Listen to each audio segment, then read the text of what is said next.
കർത്താവിൽ പ്രിയരെ, നമ്മുടെ കർത്താവിൻ്റെ ഹോശന്ന ദിനത്തിലും നാം ആത്മീകമായി ഇന്ന് പങ്കാളികളാവുകയാണ്. ബഥാനിയിൽ നിന്ന് യെരുശലേമിലേക്കുള്ള നമ്മുടെ കർത്താവിൻ്റെ കഴുതക്കുട്ടിന്മേലുള്ള യാത്ര, അതിൻ്റെ സ്മരണയെ നാം ഇന്ന് പുതുക്കുകയും ഹോശന്നയെ നാം കൊണ്ടാടുകയും ചെയ്യുന്നു. ഹോശന്ന എന്ന വാക്കിൻ്റെ അർത്ഥം സേവാസ് നൗ, റൈറ്റ് നൗ എന്നാണ്. ഇപ്പോൾ ഞങ്ങളെ രക്ഷിക്കാം. ഹോശന്നയെ ഇന്ന് നാം പ്രധാനമായും 2 തലങ്ങളിൽ ധ്യാനിക്കേണ്ടതായിട്ടുണ്ട് എന്ന് ഞാൻ വിചാരിക്കുന്നു. അതിൻ്റെ ഒന്നാമത്തെ തലം ചരിത്രതലം, അതായത് ഹിസ്റ്റോറിക്കൽ ആസ്പെക്ട്സ് ഓഫ് ഹോശന്നയാണ്. ഇസ്രായേൽ ജനം യേശു തമ്പുരാൻ്റെ കാലത്ത് റോമൻ ആധിപത്യത്തിലായിരുന്നു. അതിൽ നിന്നുള്ള ഒരു വിടുതൽ, സ്വാതന്ത്ര്യം അവർ പ്രതീക്ഷയോടെ കാത്തിരിക്കുന്ന ഒന്നായിരുന്നു. മെശിഹ വരുമെന്നും അവരെ സ്വാതന്ത്ര്യത്തിലേക്ക് നയിക്കുമെന്നുള്ള വലിയ വിശ്വാസത്തിൽ ജീവിച്ചിരുന്ന ഒരു ജനത.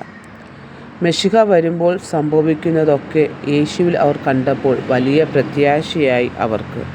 ഏറ്റവും ഒടുവിലായി ലാസറിനെ ഉയർപ്പിക്കുക കൂടി ചെയ്തത് കണ്ടപ്പോൾ മെശിഹായുടെ പ്രതീക്ഷ പൂർണ്ണമായി അവരിൽ ഉണ്ടാവുകയാണ്. അതുകൊണ്ടാണ് അവനെ മെശിഹ എന്ന രാജാവിനെ ബഥാനിയിൽ നിന്ന് സ്വീകരിച്ച് യെരുശലേമിലേക്ക് കൊണ്ടുപോകുന്നത്. ആ പോകുന്ന വഴിക്ക് അവർ പറയുകയാണ്, ഇപ്പോൾ ഞങ്ങളെ രക്ഷിക്കുക, ഹോശന്ന, ഇപ്പോൾ ഞങ്ങളെ രക്ഷിക്കുക എന്ന് വിളിച്ചു പറഞ്ഞുകൊണ്ടിരുന്നത്. എന്നാൽ യേശു പല സന്ദർഭങ്ങളിലും ഓർമ്മിപ്പിച്ചിട്ടുണ്ട്, എൻ്റെ രാജ്യം ഐഹികമല്ല എന്നത്. ഒരുപക്ഷെ അവർ അത് ശ്രദ്ധിച്ചിട്ടുണ്ടാവുകയില്ല.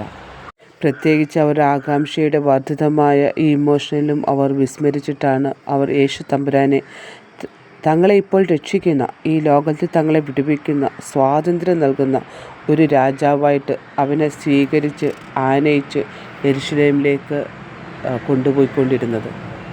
ഇതിൻ്റെ രണ്ടാമത്തെ തലം നമ്മുടെ ജീവിതവുമായി ബന്ധപ്പെട്ട് ചിന്തിക്കേണ്ടതാണ്. സുവിശേഷങ്ങളിൽ നാം വായിക്കുന്നത്, യേശു തമ്പുരാൻ്റെ ഈ യാത്ര അവസാനിക്കുന്നത് യെരുശലേമിലും, പ്രത്യേകിച്ച് യെരുശലേം ദേവാലയത്തിലുമാണ്. ദ ടെമ്പിൾ ഓഫ് ഗോഡ്, അവിടെയാണ് ഈ യാത്ര അവസാനിക്കുന്നത്. അപ്പോൾ യേശു തമ്പുരാൻ കടന്നു വരുന്നത് യെരുശലേം ദേവാലയത്തിലേക്കാണ്. ഇവിടെയാണ് ഇത് നമ്മുടെ വ്യക്തിപരമായ ബന്ധത്തിലേക്ക് ഈ ചിന്തയെ ഉണർത്തേണ്ടത്. അപ്പോസ്തലനായ പൗലോസ് കൊരിന്ത്യർക്ക് എഴുതിയ ലേഖനത്തിൽ ഇങ്ങനെ പറയുന്നു, നിങ്ങൾ ദൈവത്തിൻ്റെ മന്ദിരമെന്നും ദൈവത്തിൻ്റെ ആത്മാവ് നമ്മളിൽ വസിക്കുന്നു എന്നും. അങ്ങനെയെങ്കിൽ ഇന്ന് ഈ യാത്ര സംഭവിക്കേണ്ടത്, യേശു തമ്പുരാൻ്റെ ഈ ആഗമനം സംഭവിക്കേണ്ടത് നമ്മുടെ ഉള്ളിലേക്കാണ്. നാം ആകുന്ന ദേവാലയത്തിലേക്കാണ്. നാം ആകുന്ന ദേവാലയത്തിലേക്ക് മെശിഹ കർത്താവിനെ നാം സ്വീകരിച്ച് ആനയിച്ച് ഇന്ന് നാം ഹോശന്ന പറയുകയാണ്. അതെ കർത്താവേ, ഞങ്ങളെ രക്ഷിക്കണമേ എന്ന്. ഞങ്ങളുടെ അടിമത്തത്തിൽ നിന്ന് ഞങ്ങളെ രക്ഷിക്കണമേ. പാപത്തിൻ്റെ അടിമത്തത്തിൽ നിന്ന് ഞങ്ങളെ രക്ഷിക്കണമേ. ഞങ്ങളുടെ അശുദ്ധിയിൽ നിന്ന് ഞങ്ങളെ രക്ഷിക്കണമേ.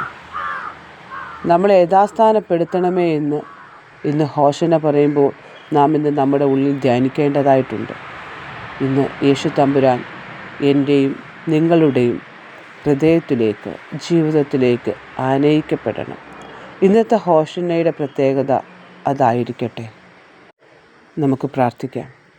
സർവശക്തനായ ദൈവമേ, ഹോശന്നയുടെ ആരവങ്ങൾക്കിടയിൽ ദൈവത്തിൻ്റെ കുഞ്ഞാടായും ലോകരക്ഷകനായും ജയോത്സവമായി യെരുശലേമിലേക്ക് സഞ്ചരിച്ച് അങ്ങയുടെ പ്രിയപുത്രനായ യേശു ക്രിസ്തുവിനെ ഞങ്ങൾക്ക് അങ്ങ് തന്നതിനായിട്ട് ഞങ്ങൾ നന്ദി പറയുന്നു. ക്ലേശം നിറഞ്ഞ ഈ ലോകയാത്രയിൽ തിന്മയെ ജയിക്കുവാനുള്ള ആത്മവിശ്വാസം ഞങ്ങൾക്ക് നൽകണമേ. അങ്ങയോടും പരിശുദ്ധാത്മാവിനോടും കൂടെ കാലാവസാനത്തോളം ജീവിക്കുകയും വാഴുകയും ചെയ്യുന്ന നമ്മുടെ കർത്താവായ യേശു ക്രിസ്തു മൂലം തന്നെ. ആമേൻ.